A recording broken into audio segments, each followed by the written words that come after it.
Hello, my dear students. Warm welcome to all of you. We are with physics now. Okay, we'll be talking very seriously about physics now. Okay, myself is Dr. Shobboshachi Shen. I'll be offering you the physics courses, course objective, course outcome. You can see on the screen, and we are in outcome-based education. So every course is mapped with what is its probable outcomes, which I have illustrated later on. Now there are five modules. Now we'll be adapting one by one to each module and explore the world of physics. Now let us explore what is the topic of the day. You should keep one thing in mind, that whatever we teach in these classes, each video lecture is basically a building block of your future engineering courses. Each class is going to give you some fundamentals, some new concept. And if you add all those concepts at the end of the semester, you will get the correct path of entering into your own engineering curriculum, because all your curriculum are essentially the application of physics. Engineering means physics applications. So let us explore it a bit more.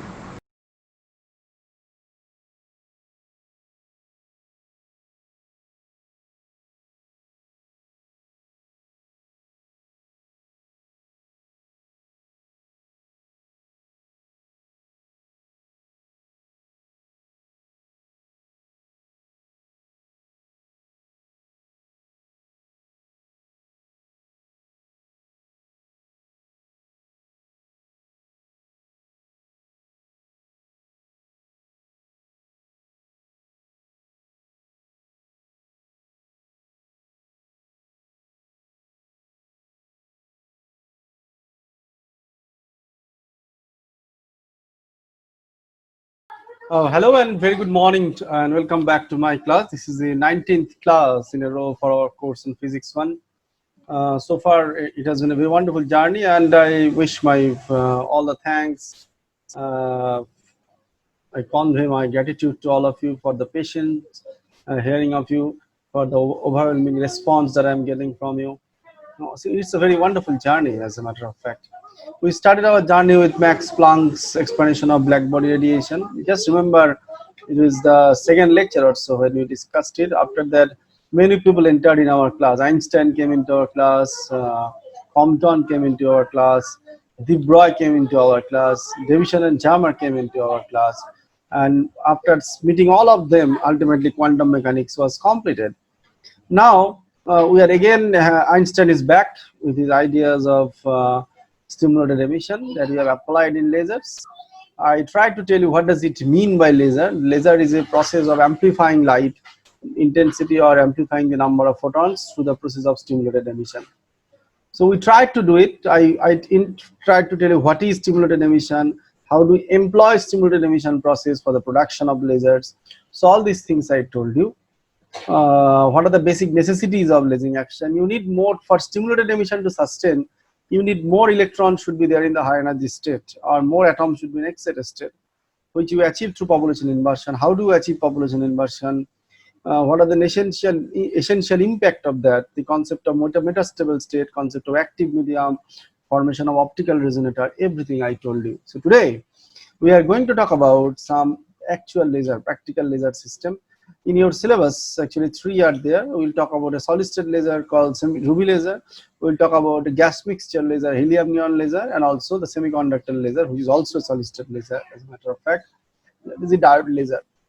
And we end our discussion with laser today with the applications of laser. Laser is applied in almost every sector. So after this class, you'll be able to know, will explain the actual production of laser from a solid, from semiconductor, from gaseous system. We'll do all these things, and who is going to produce, give you laser for continuously, who is going to give you lasers in pulses. So all the things I'll be talking about in front of you. So let us again get into the business now. So this is the 19th class, and this is my contacts. Okay, I often tell you, just contact me anytime you would like to do. My phone number is there. It is also my WhatsApp number. Email IDs are also there. So you can get in touch with me. And laser means light amplification by stimulated emission of radiation, which you also know. So this is a Nobel Prize winning concept, okay. And initially it was with measured. Just to remind you, a laser is a very special kind of light radiation. It's highly monochromatic. Its monochromaticity is extremely high. It is, that is, the line with broadening is very low, as you could see here. It is highly directional. Divergence is very less. It is highly coherent. Okay, it is high. So basically these are the attributes of laser which it makes it so special: highly intense, highly directional, highly coherent. Okay, so many good news, good properties of the laser. So we studied everything is through this atomic system. As you know, these are the ground state, is the lowest energy state, excited states are there. Normally any atomic system wants to be in lowest energy state, because if electron is in the lower energy state, that is in the system, atom is in ground state, lowest energy state, the atom is in ground state. If electron is in any higher energy state, the atom is in excited state. And it's a law of nature that any natural system, if you've got system of atoms, it will try to be in the lowest energy state. Okay, so if most of the atoms are in the lowest energy state, then you are in the population, normal population. If most of the atoms in the opposite high energy state, you are having the population inversion. Okay, you are having the population inversion. Okay, so now in normal population is basically the system that we have. Usually how do you excite the atoms from low energy state to high energy state? By the process of giving the external energy. So that is the absorption of radiation, which depends on the number of particles, uh, in the excited state, and ground state, and also the energy density of the incident radiation. And this is a process you can see here. And also it is just followed by the spontaneous emission, because in excited state it cannot stay for a longer time. Within 10 to the power minus 9 second, electron comes down with the emission of radiation. This is the stimulated emission process. Okay, you see, if any spontaneous emission is there, it will be followed by the emission of 2 more photons, like that. Okay, 2 to 4. So in phase photons that do come in. So that is resulting in the, this happens because of the bosonic nature of the photons. Okay, large number of photons which are having same energy, same wavelength. Okay, they move in phase, so they are highly coherent, highly directional, all of them moving in the same direction. So these are the attributes of the stimulated emission. And for the production of laser, we have to use this idea of stimulated emission. And I often tell, that means if you, from 2 to, I see 1 to 2, 2 to 4, 4 to 8, 8 to 16, 16 6 32, 32 to 64, 64 to 128, 120 to 256, 256 to 512, 512 to 1024. So there will be avalanche of photons coming in. So there will be radical growth in the photon numbers. Okay. Now for that to continue, we need lot of electrons should be in the high energy state. So that means the number of particles should be in the excited state should be higher than the lower energy state, which is the population inversion normally. So I introduced these Einstein's AB coefficients in front of you. Okay, which are all A's are connected with spontaneous emission, B's are connected with the with the absorption of radiation, and the emission, stimulated emission.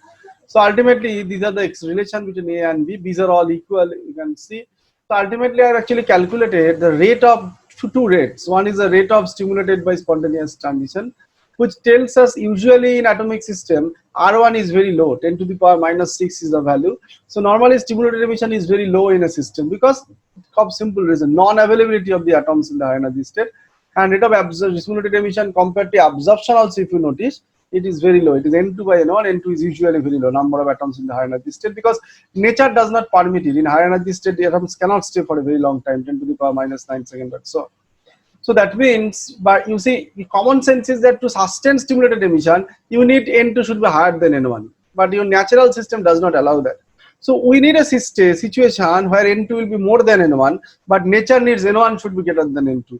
But nature wants, that is the usual or normal population, and what we need is the inversion of population. So population inversion is basic necessity for stimulated emission, because that will only ensure that there are higher number of atoms are in excited state. So population inversion is one of the basic necessity of the lasing action. And for population inversion to take place, obviously normal excited state, in a two-level system, the high energy state whose lifetime is very low, 10 to the power minus 9 seconds, that is not going to serve the purpose because their electron can stay for a very small time. But spontaneous emission will be dominating. So we need an energy state whose lifetime is very high, 10 to the power minus 5 seconds or so. Okay, and that is called metastable state. So the concept of metastable state comes in, and automatic question comes in. Not everybody is going to give you the metastable state. Okay, in a specific atomic system, you need a specific system, okay, which will provide you the metastable state, and that specific system is the active medium. Okay, metastable states are contributed by some medium called active medium.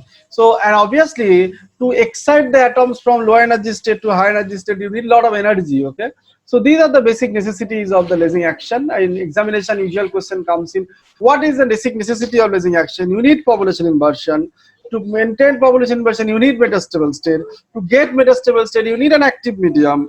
And to do this entire process, that is to excite the atoms from ground state to high energy state, you need external radiation. Okay, so these are the necessities, and you achieve that through pumping. Pumping may be optical, pumping may be electrical, pumping may be direct conversion. Optical pumping you will use in UV laser, that I'll tell you now. Electrical pumping will be talking in the electric discharge is done, that you will be doing in helium neon laser. And direct conversion is different. Okay, it is done in diodes. Okay, so these are the concepts. So this is a 3-level pumping process. You see it's moving up, and from there on it is getting down to metastable state, okay, through non-radioactive transition. That means, okay, so 4-level system also can happen. So at the E2 is very close to E1, E1 is the ground state, like that. Okay, so now obviously this is what a lasing system looks like. Active medium, you see those yellow ones are basically the excitation, that is, it is acting like doing the job of pumping, so that it will activate the atoms from ground state to excited state. And if stimulated emission takes place, radiation will come out, but you see 2 mirrors are placed there, so that radiation, any radiation, what would happen if it is coming out of the medium, if it is coming here, this mirror is, okay, it will be reflected back. And here also, if it is getting out of this medium, okay, suppose this 2 will become 4 now. So if it is getting out of the medium, what would happen? This radiation will actually from the this is a 100% reflecting mirror, so it will be reflected back. So 4 will become 8 now. This 8 will be now passing to the medium and doing the job of a lot of photons will come out. Again, it will come to this side. So in this way, within a very short span of time, large number of photons will be generated. So basically, the mirrors are helping you. Okay, they are actually helping in the growth of the photons to the large number, through the reflection mechanism of the emitted radiation. And to get a reasonable output, if it is sufficiently strong intensity is achieved, this mirror is partially reflecting. So from this you can get it. Now, ultimately, this system is called Febvre-Perot Italoni, as you could see this cavity. This is called laser optical cavity, or some people call it also optical resonator. So basic necessity of the lasing action is also the optical resonator, which will be making this. Actually, variety of modes are created. Okay, this variety of modes are obtained. That will define that what kind of lasers you are actually producing. We'll get to know later on. So basic necessity is there for population inversion, metastable state, active medium. You need a strong radiation. Will do optical pumping with job, and also this resonating cavity. Okay, optical resonator. So these are the necessary things of conduction of the lasing action. And depending on the active medium, lasers can be defined and like classified, and all depending on the output also, whether it is continuously getting or pulsed you are getting. So that is also another classification of laser. Laser may be solid state, which is ruby laser, gaseous, helium neon will talk. Liquid laser is not in your course, and semiconductor laser, diode laser will talk about. Okay, so now let me get into ruby laser. Ruby laser is a, I mentioned it's a solid state laser. It was Mayman developed it in 1960s. It's one of the few solid state laser that produces visible light of length 6943 angstrom, as you could see. So what is used in the ruby laser construction is that it is normally a ruby rod is taken. Ruby, astrologers do prescribe, ruby in Bengali chuni. Okay, it is very auspicious jewelry. Okay, it's very costly also. The pure ruby costs very high, and what is it made of? It is made of only aluminium trioxide and chromium trioxide. It's a mixture of the. It's a aluminum trioxide and chromium trioxide. So if you consider this system of Ruby, there are two types of energy levels are of the whatever we will be discussing. They will be mainly coming from the chromium 3 plus. Okay, it's a crystal of okay. So it is just a solid, okay, Ruby, and it is made of aluminum and chromium. Okay, so we take up. You see the system how it is made up. This is a Ruby rod, beautiful. Now ruby rod is, you see, two mirrors are there. One of actually two ends are silverized. One of them is partially, another is fully because of the reason. Partial silverized will give the right hand side is obviously is the this has to be the partial one because you are getting some laser output. Okay. Now excitations are done by flash lamp, so you are doing optical pumping. Okay, that this flash lamp actually green light comes in. Okay, from a xenon tube. Okay, the green light comes in and it does the optical pumping. Okay, so this is the arrangement as you could see here. Ruby rod. Okay, diameter of the ruby rod is 5 to 10 nanometer, 5 to 10 millimeters. Sorry. One of the left hand side is the, you see, right hand side is silver coated. It is mirror is there. Right hand side is partially reflecting and left hand side is 100% reflecting. And this is a flash lamp who is actually providing you the green light. Okay, so green light will be coming from this flash lamp. It will be incident. They will be providing you the green light. Okay, that will be incident on the ruby rod. Okay, and this is a power supply for the xenon. It is flash lamp actually. Xenon flash lamp. This for her electric discharge is done through this power supply for the production of green light, but ultimately its job is mainly to do the job of optical pumping. So that green light of wavelength 6350 angstrom actually it is incident on the ruby rod. So now ruby is therefore is doing the job of active medium. What is active medium is going to do?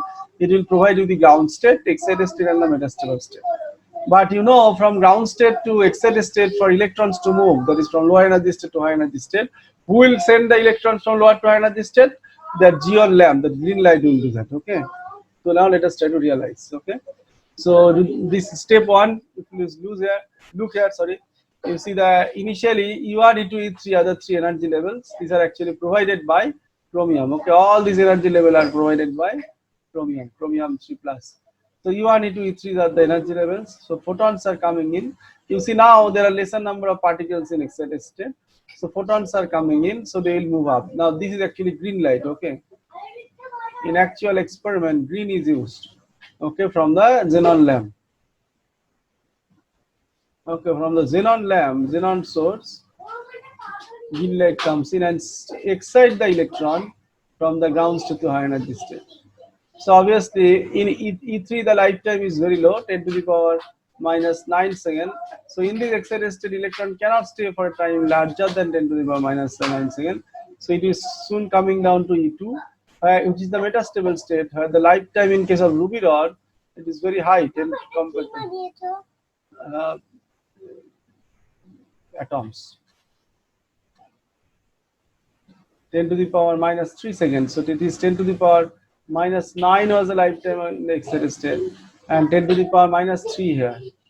So 10 to the lifetime is very high. Okay, much 10 to the 6 times larger compared to the excited state. So large number of electrons will be accumulated there. So you achieve the population inversion. Okay. Now you see how it acts. Okay.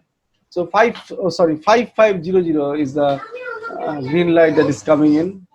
Okay, I told you initially 65, it is 5500 angstrom that is coming in. You see, this is excited. Now what would happen? So they will be now coming to metastable state, okay, whose lifetime is like 10 to the power minus 3 seconds. Okay, so it cannot stay there for a very long time. Okay, with very soon, how much it can stay electron? Only for 10 to the power minus 3 seconds. So if an electron here, suppose this is an electron here, comes down to the low energy state through spontaneous emission after a time of 10 to the power minus 3 seconds, that is 1 millisecond. So spontaneous emission will be, what would happen, a radiation whose energy gap, the delta E, the energy of this radiation is equal to this energy gap between the metastable state and the ground state. So now this will ignite the stimulated emission. So from 1 to 2, 2 to 4, in this way, radiation will grow up. Okay. In this way, radiation will grow up. we can understand here. Okay. So now if we come back here, so this is the scenario. Okay, radiation is going on. Now let me show you this through a small okay, work here. How do I get it? Okay.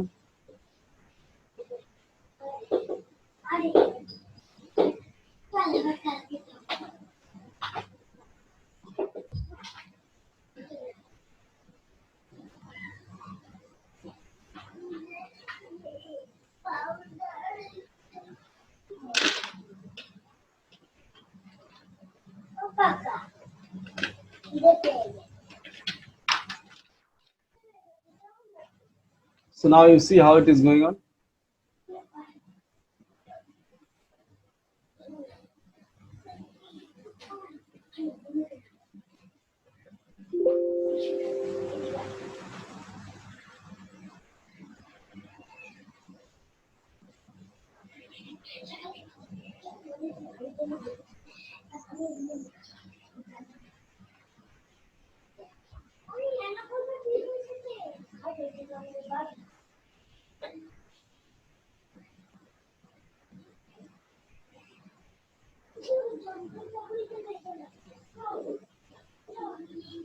You please see here.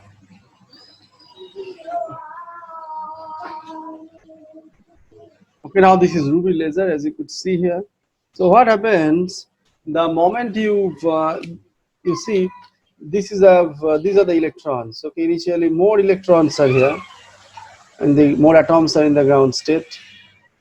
Only few of them here, and only few of them maybe here. So what I am trying to do, I am trying to excite them. So I am sending green light of wavelength 5500 angstrom. So any electron here will absorb the energy and will move up. So absorption is going on, or optical pumping is going on. So I've done optical pumping. Okay, optical pumping is being done here. I am moving an atom from ground state to the excited state, but the problem is that it cannot stay here for a very long time. So it will very soon come down. Okay, so if any atom is coming here, it cannot stay here. It has to come down to the metastable state. If this atom is moving up, it has to come down to the metastable state within because here lifetime is only 10 to the power minus 9 seconds, but in the metastable state E2 is a metastable state. So 10 lifetime is more, 10 to the power minus 3 seconds. So after 10 to the power minus 3 seconds, what would happen? And any atom here or electron in this inside the atom will be coming down from E2 to E1. So the moment it is coming down because of spontaneous emission, it will lose an energy H nu. Now H nu will be equal to the energy gap between E2 and E1. So now what it will do, because of the presence of this, one more electron will come down from excited state, metastable state to the ground state. Because here the lifetime is very high, it is now populated with a lot of electron and you are getting population inversion. So now basically you have got this is happening stimulated emission, so you are getting 2 photons of the same energy now. If you calculate the corresponding lambda using this formula, lambda is estimated as 6943 angstrom. Now from these two, you will get 2 more. So 2 will be coming down. So 2 will become 4. 4 will become 8. 8 will become 16. In this way, within very short time, large number of photons will be coming out. Okay, so this is the way it acts. Okay, I hope you realize how it works. Now let me come to the other type of laser called helium neon laser. Okay. Now helium neon laser, as you could see in the name, is a type of gas laser. Okay, it is a gas laser, helium neon laser. So how it is produced? The helium neon laser. Okay, it is a gas mixture of helium and neon in the ratio. Okay, is a type of gas mixture of helium and neon. Okay, And you can see there the main advantage of the gas laser is that this produces continuous laser, but the ruby laser is actually produces the laser it's a pulse laser system. It was invented in 1961 by Ali Javan, Bennett, and Harriot in Bell Laboratories. Okay, as you could see here. Now, how it is made of? Helium neon laser. Okay, here this is as I mentioned in a discharge tube. Actually, helium and neon laser is kept. They are actually kept together. Okay, the gas mixture is in the ratio of 10:1. It is kept there.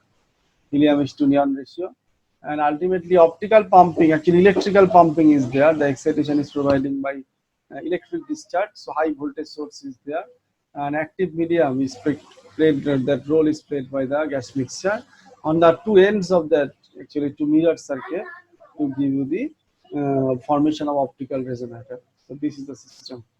Helium neon gas mixture is there, as you could see there. Cathodes and anodes are there for discharging the gas mixture, which will do the optical pumping job. And two reflectors are there, as you could see on two ends. Okay, one is there so that you make the optical resonator cavity. So this is a whole picture. Okay, and there is a pressure of 1 millibar is there. Okay, the partial pressure of helium is 1 millibar, whereas that of the neon is 0.1 millibar. Okay, and you can see there gas mixture is mainly comprised with helium gas. Therefore, in order to achieve population inversion, we need to excite the low energy electrons of helium. So excitation will be experienced by helium. Neon atoms are actually active centers and have low energy level for laser transition. Okay. So basically, it is a helium neon gas mixture is dominated by helium. As I mentioned, in neon is to helium ratio is 1:10 usually, and you have to maintain certain pressure. Okay. So now, so we have got a system. If you look at the picture here, in you have got a tube, in the glass tube, have kept the gas mixture. Gas mixture is under some pressure. So now we are providing an electric discharge. If you apply electric discharge, what would happen? So this power supply is there to help you for electric discharge. Okay.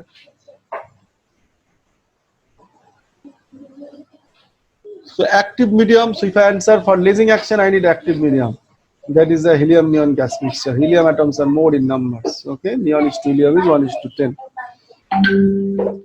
Cathode and anode are there for electric discharge, so that will be doing the job of pumping. In this case, electrical pumping. And two mirrors are there. Right hand side mirror is highly reflecting, and left hand side is mirror is partially reflecting. So this is for, so that from there on you get the some output, and thereby you form an optical resonator. Okay, and helium and neon together. Okay, neon atoms are energy levels are will be actually exploited for getting the metastable state, etc., etc. So how it can produce laser? You see, when the power is switched on, high voltage about 10 kilovolt is applied across the gas mixture, and what it does, it is enough to excite the electrons in the gas mixture. Okay, the electron, you see, these are all helium atoms. You can see they are large in number. Okay, electron produced in the process of discharge. Okay, electric discharge you are doing. So from the cathode, electrons should be emitted. So basically, okay, they are accelerated between the electrodes. Okay, through the gas mixture. Okay. So what you've done, because of collision, actually, because of those electrons moving, because of collision, they will transfer the energy from the ground state F1 to those excited state. Okay, so excitation is done through collision. Who is colliding? The electrons passing to the gas mixture. You see, you are two ends of this tube, you are applying electric discharge. If you apply very high volt, like 10 kilovolt, so what would happen? Electrons should be you see electrons moving along the tube. Okay, what they will happen, they are moving with very high kinetic energy, 10 kilo electron volt energy. So with that energy they will, okay, because actually what is happening, actually these electric cathodes, from the cathode electrons are emitted, they are moving. Okay, okay, understand? So they are excited, electron gets excited inside the gas mixture. Okay, so high speed energetic electron, okay, they are, because they are passing through high voltage, 10 kilovolt. Ideally an electron will acquire 10 kilo electron volt energy, but there are various processes, the you know, yes, from the cathode electron is coming out with that much of energy. If it hits, even helium is inert gas, if it hits one of the ground state helium atoms, okay, it will move up, okay, it will excite that. So the excitation, that optical pumping or the pumping or the population inversion, you can see here initially in the left hand side picture, in F1 the ground state, the most of the atoms are there, okay. So now because of the pumping, because of the high energy electrons, okay, what is happening, it is exciting the electrons to the high energy states, okay. Mm. this is this is exciting the electrons. Th- th-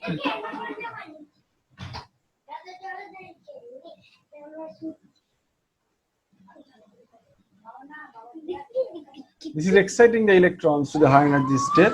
So in this case, you are doing the pumping, but who is doing the pumping? Not the external radiation, but high energy electrons. Electrons are colliding. Because of that collision inside the helium are moving from ground state to the excited state. So you can see the picture. Okay, electrons are hitting it, and they are moving up. It's a beautiful picture, na? So basically, they are getting excited. Okay, so you are getting some atoms are now are in the excited state, while F5 is then excited state, and F3, according to my drawing, is going to be playing the role of is a metastable state. Okay, is going to play the role of metastable state. Okay, now you see what happens.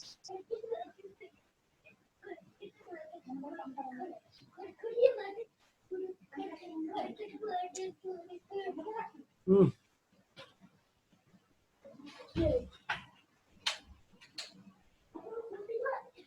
So you can see there electrons are coming with high kinetic energy. If we apply 10 kilovolt, their kinetic energy like 10 kilo electron volt.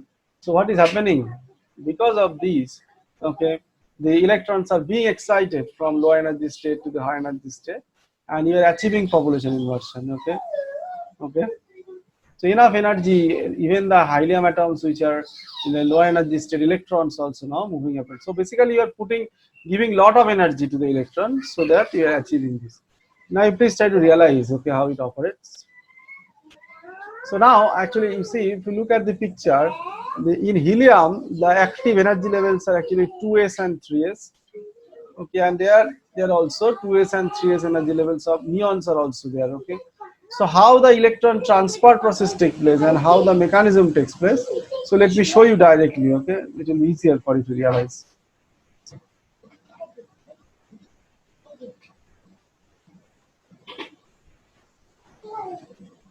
You please, I hope you can see the picture.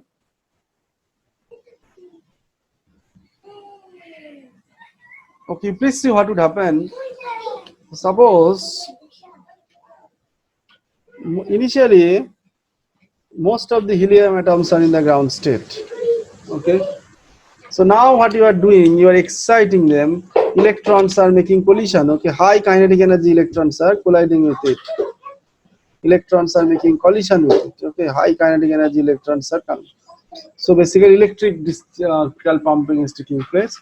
So because of that, they are actually pushed up from ground state to 2 3s, and from here to they move up. Okay. So these two energy levels will be like 119.82 electron volt and 26.61 electron volt. So now you have got atoms or some of the atoms with electrons in this high energy state. Okay. Now what would happen? These atoms, okay, these electrons in high energy state, now they might collide with some of the neon atoms. If they collide, they will transfer the energy to the neon atoms. Okay.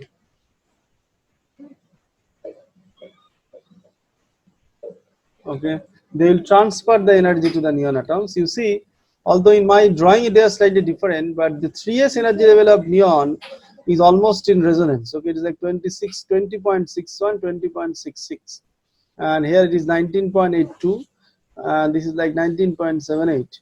So because of collision, these electrons can come here to the neon atoms. So now they are now, so basically the helium atoms are now transferring their energy because of the collision.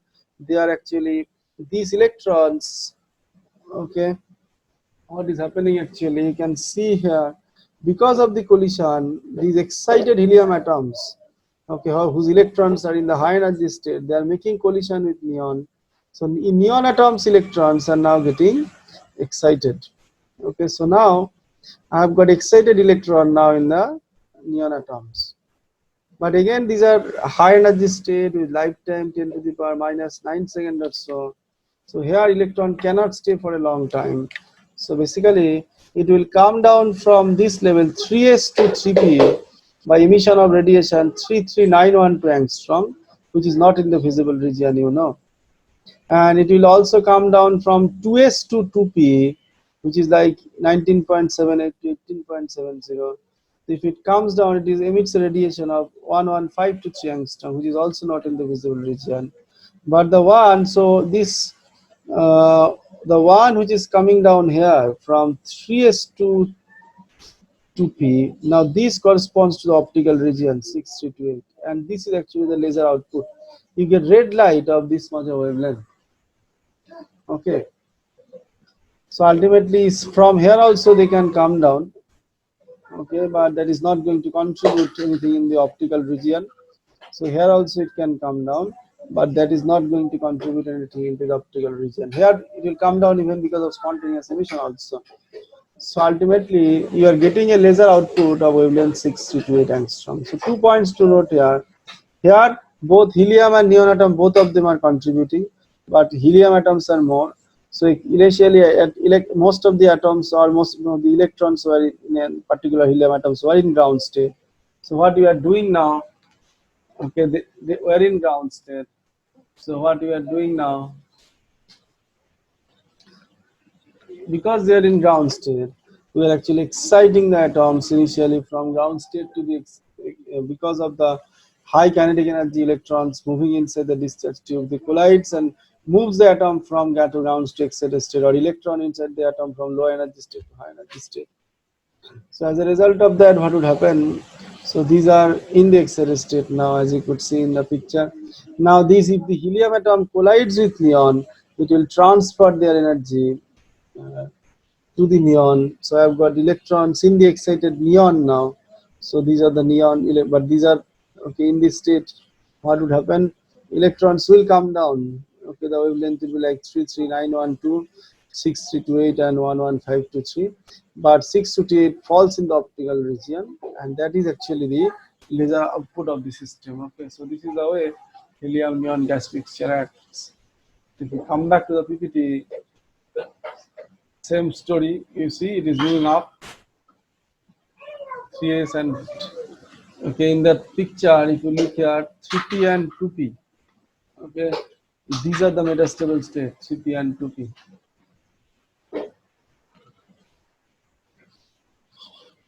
The electrons are now at the metastable state of neon. Okay, energies are mentioned there. So 3s to 3p and 2p are spontaneous emission of red light. 3s to 3p, it is actually the red light is 3s to 2p. Okay, 60 to 8 angstrom. Okay, bistimulated emission, and 2s to 2p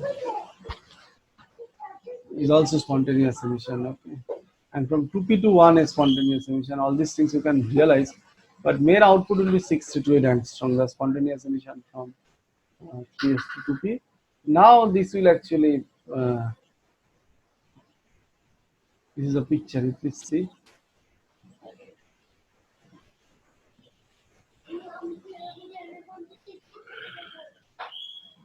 So electrons are moving, transfer of energy from collision due to helium and neon, and ultimately electrons are moving from 3s to 2p, and you get that laser of 6 to 8 times. So it's a different type of process, but it will produce laser continuously.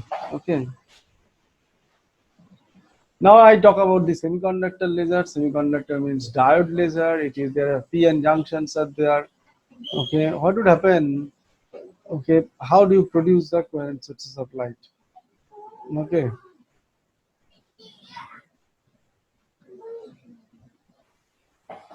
you can see here.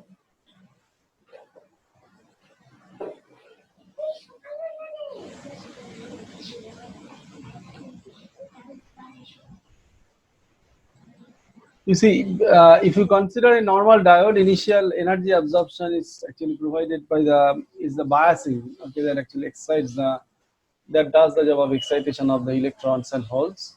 It takes up the energy, and actually because of that, or even if you heat also, same thing would happen. They will move to the high energy state, but in the spontaneous emission will take place. It will go down, and electron hole recombination will take place. Actually, the moment the electron moves up, one hole is created in the low energy state. Uh, दीपीला उनके boy को घरे करे देखो देखो नाश्ते में गए नाश्ते में गए हम लोग पूछे थे बड़े नंबर आते हुए नंबर तो अपने so this is the electron by absorption of radiation. Actually, even the by application of external voltage also, the electrons are acquiring energy, and if electron moves there, you get a hole here. Okay. So now it actually electron cannot stay there within a very short time. Okay, like depends on the system, like say 10 to the power minus 9 second or so, it will come down. Okay, and so radiation will come out of the system because of this spontaneous emission. Some people also call this electron is coming down and meeting the holes here. The electron hole recombination is taking place. So ultimately, if electron, because it's losing energy, you get some emission of radiation out of the system. Okay. Okay. Now look at the picture, you will realize. So what happens? You see, look at the picture.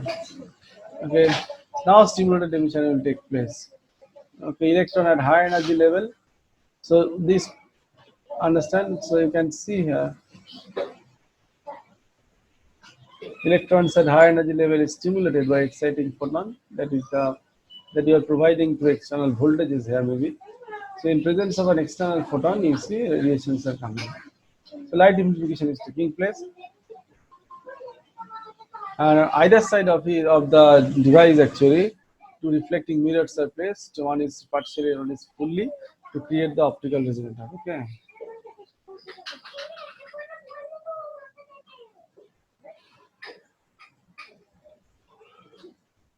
Now this is how the construction of laser diode looks like. P-type material, N-type material, and intrinsic material. Okay, so as you can see there, metal contacts are there. Okay, because of the connection with the applied bias. Okay, active intrinsic region. Okay, and that is the laser output. Okay, so basically P and N junction intrinsic material is there. Okay, so what would happen?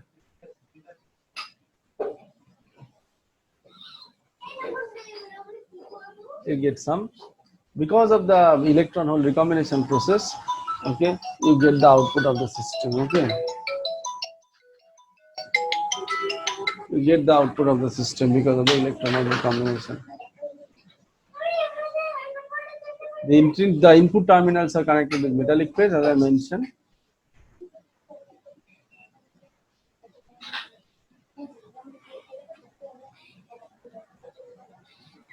You see, in between the doped semiconductor, extrinsic semiconductor, where metallic contacts are there, one intrinsic semiconducting layer is there. Okay, where from actually the laser comes out, that plays the role of active medium. So that the large number of intrinsic region between p-type and n-type metal is used to increase the volume of active region, so that more number of holes and electrons can recombine. This allows more number of electrons to recombine at any instant of time because of the intrinsic region's presence. Okay, so ultimately this is called a pin diode. Okay, pin diode is used for the production of lasers. Okay, and what would be the whether you get a something in the visible range or not, it depends on this much. Okay, because you see you are doing this much, you are exciting the electron from here to there. Okay, and if it is coming back and it is this electron which was here and you have created a hole electron hole recombination is taking place, this difference of energy actually comes out. If this actually depends on the energy gap between these two, this is called a direct band gap semiconductor, as you could see. So that this photonic wavelength, this lambda, falls in the optical region. Okay. Now these are a lot of applications of lasers. Lasers is used in CD and DVD players to detect, to decode that. Laser printers, optical fiber communication, barcode readers. You have experienced it. Medical instruments are there. Laser therapy, laser treatment for the eye. Okay, it is used to for the years now. Retina operation. Laser surgery is very popular now. Okay, autonomous vehicles are there, which where the laser is used to uh, actually Li-Fi is one of the popular technique. Okay, now it is coming now, Li-Fi communication, where light is there to use to detect any obstacle, etc., etc. In automated now driverless car, automated vehicles are coming there. It is used. Okay, it has got a lot of scientific application also. Laser cooling is used, to get that minus 273 degree Kelvin temperature. A lot of industrial application is there. 3D printing laser is used. Even laser is used for the laser welding is very popular. Laser cutting is very popular. See some more. See beautiful examples are there. Left hand side is laser cutting. You see, laser cutting is going on. Now that is laser surgery is going on, and that is laser welding. Okay, you see, welding you do in workshop lab. Okay, there you use an oxyacetylene gas for welding. So here oxyacetylene gas means you are using high energy radiation to do that purpose. Lot of heating is there. So here you are achieving that through highly coherent beam of lasers. Okay, a lot of energy will be there. Beautiful picture is there on the left. Okay, that is a laser cutting. Okay, you see, it is happening because of that particular property of laser. It is highly intense, it is highly directional, highly coherent. All these features are providing you so much of advantage. Okay, so this is all about laser. So next day I hope you have got it. So few points to be remembered. Laser is something, it is applied to a lot of industrial application, medical application, even optical communication also we use the lasers. So it has got tremendous application. And our next chapter, where we will be learning about optical fibers, there you have to send this laser through a fiber. Okay, because in normal light, even if it has got very high directionality, after some distance intensity will drop. And light has, because of its high frequency and large bandwidth, sends data very quickly. Okay, all optical fiber communications, all your cable, cat 5, cat 6 cable, okay, in your computer networkings are also optical fibers. So how they work we'll come to know next day. Only few things you should remember from the lasers. It is a very special kind of light which is highly monochromatic, highly intense, highly directional. So very special type of light. It is produced to simulate emission of radiation. To get laser, I need more electrons should be in excited state that to get to population inversion. And for that purpose, we need a metastable state which is given by an active medium. And a system is placed between two mirrors, which is called a which is called a uh, optical resonator. Okay, so how do laser can be solid state laser like ruby laser, which we discussed, gas laser, helium neon. Ruby laser optical pumping is done through external xenon green light from xenon source. In helium neon laser, the optical pumping is done through the excitation that you are creating through electric discharge. And in direct conversion, that is direct electron hole recombination is taking place. Okay, in the case of the semiconductor laser. Okay, and ultimately two ends are made reflecting by silver coating, etc. So that one end is fully, another is partially, because from partial end after sufficient intensity is there, laser will go out. So and ruby laser produces pulse laser, helium laser produces continuous laser. So these are the stories of laser.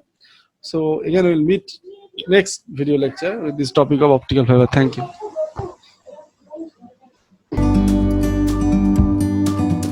You and me were meant to be in the great outdoors, forever free. You and me meant to be in the great outdoors, forever free.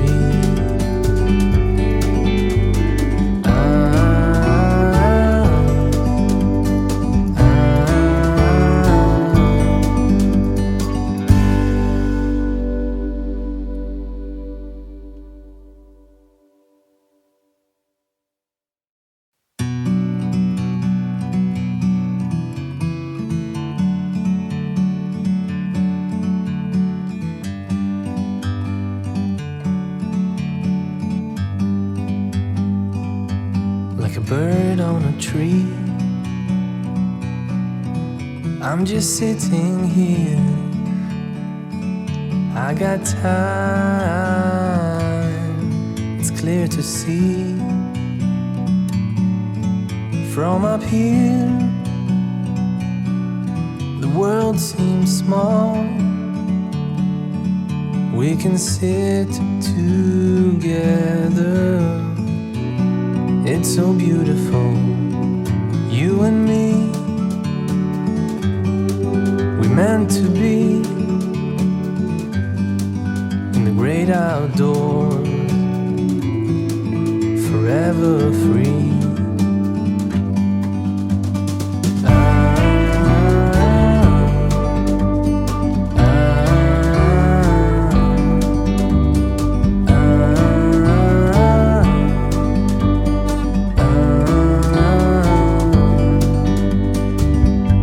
Sometimes you need to go and take a step back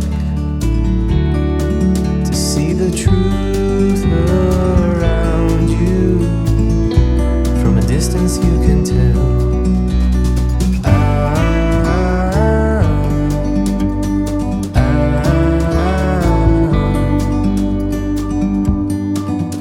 You and me,